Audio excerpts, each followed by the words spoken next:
Hello বন্ধুরা, কেমন আছো? বাইরে 45 ডিগ্রি গরম, ভাবছি গরমে ঘরেই থাকবো, বাইরে আর বেরোবো।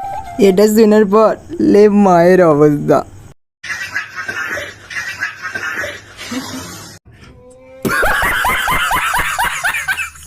এবার তো ঘরে থাকা যাবে না বন্ধুরা, যাই বাইরে যাই। বাইরে এসে দেখি রাস্তা যা কি বলবো।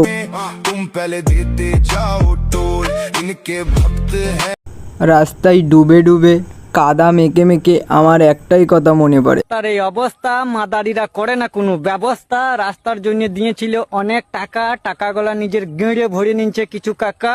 বলেন কি? অনেক রাস্তা দিয়ে গেছি, আর রাস্তা দিয়ে যাওয়া যাবে না, এবার ট্রেনে করে যাব, লেটে। এসব হওয়ার পর আমার মানসিক অবস্থা